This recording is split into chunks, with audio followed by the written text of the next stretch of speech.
பிஸ்மில்லாஹிர் ரஹ்மானிர் ரஹீம். அல்லாஹ்வுடைய தூதரை பற்றி நாம் எவ்வளவு அறிந்திருக்கிறோம்? உலகத்தினுடைய பொருட்கள், தலைவர்கள், மனிதர்களை பற்றி நாம் அறிந்திருக்கிறோம். ஆனால் அல்லாஹ்வுடைய தூதர் முஹம்மது நபி ஸல்லல்லாஹு அலைஹி வஸல்லம் அவர்களை பற்றி நாம் எந்த அளவுக்கு அறிந்திருக்கிறோம் என்பதை நாம் சிந்தித்து பார்க்க வேண்டும். குர்ஆனிலும் நபியினுடைய வாழ்க்கையிலும் அவருடைய சொல்களிலும் சரி, அவங்களுடைய அந்தஸ்து எப்படிப்பட்டது. நபி பல இடங்களில் சொல்வார்கள், அன சய்யிது வலதி ஆதம், நான் தான் மனிதர்களுக்கெல்லாம் தலைவர் என்று அல்லாஹ்வுடைய தூதர் சொல்வார்கள். நாம் யோசிக்க வேண்டும், இன்றைய காலகட்டத்தில் தற்காலத்தில் எத்தனையோ பேரை தலைவராக, வழிகாட்டியாக, லீடராக எத்தனையோ பேர் ஏற்றுக்கிறான். உலகத்திலும் உண்மையான தலைவர் அல்லாஹ்வுடைய தூதர் முஹம்மது நபி தான். மறுமையிலும் அல்லாஹ்வுடைய தூதர் முஹம்மது நபி ஸல்லல்லாஹு அலைஹி வஸல்லம் அவர்கள் தான். அல்லாஹ் திருமறையில் பல இடங்களில் நபியுடைய அந்தஸ்து அல்லாஹ் சொல்கிறான்.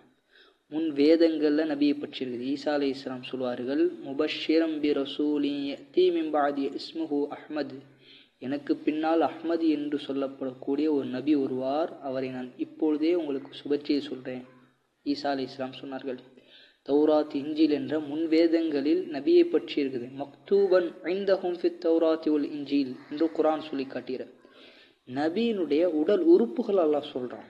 மா கதபல் ஃபுஆது மா ரஆ, நபியுடைய உள்ளங்கள் எதை சிந்தித்ததோ, எதை பார்த்ததோ அதை பற்றி பொய் பேசாது.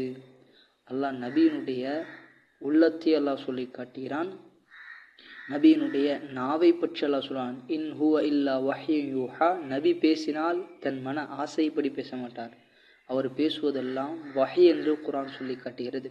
நபியை பற்றி பல இடங்கள்ல எந்த அளவுக்கு நபி ஸல்லல்லாஹு அலைஹி வஸல்லம் அவர்களுடன் தன்னுடைய பேர் அல்லாஹ் சேர்க்கிறான். எந்த இடத்துல அல்லாஹ்வுடைய பெயர் வருமோ அந்த இடத்துல நபியுடைய பெயரையும் சேர்த்து அல்லாஹ் சொல்லுவான். ஒவ்வொரு நாளும் ஐவேளை தொழுகைக்காக வேண்டிய அழைப்பு கொடுக்கப்படுது. அந்த ஐவேளை தொழுகையிலும் அஷ்ஹது அல்லா இலாஹ இல்லல்லாஹ், அல்லாஹ் என்ற வார்த்தையுடன் அஷ்ஹது அன்ன முஹம்மதர் ரசூலுல்லாஹ், முஹம்மது ஸல்லல்லாஹு அலைஹி வஸல்லம் பேரும் வருது.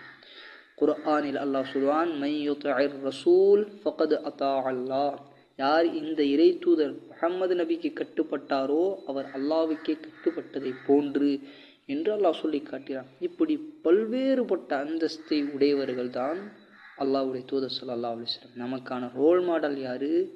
அல்லாஹ்வுடைய தூதர் ஸல்லல்லாஹு அலைஹி வஸல்லம். அல்லாஹ் சொல்வான், லகத் கான லக்கும் ஃபீ ரசூலில்லாஹி உஸ்வத்துன் ஹஸனா, உங்களுடைய அல்லாஹ்வுடைய தூதருடைய வாழ்க்கையில் உங்களுக்கு அழகிய முன்மாதிரி இருக்கிறது. இன்றைய எத்தனையோ பேரை தங்களுடைய ரோல் மாடலாக ஆக்கி கொண்டிருக்கிறார்கள். எந்த ஒரு ஒழுக்கமும், எந்த ஒரு தனி மனித ஒழுக்கமும், குடும்ப வாழ்க்கையும், எந்த ஒரு சீரான வாழ்க்கை இல்லாதவர்களை தலைவர்களாக தலையில் வைத்து கொண்டாடக்கூடிய நேரத்தில் நாம் சிந்திக்க வேண்டும், அல்லாஹ்வுடைய தூதர் ஸல்லல்லாஹு அலைஹி வஸல்லம் அவர்கள்தான் ஒரிஜினல் ரோல் மாடல். அவருடைய வாழ்க்கை எப்பொழுதுமே திறந்த புத்தகத்தை போல நாம் நபியினுடைய வாழ்க்கையை நாம் பார்க்கிறோம்.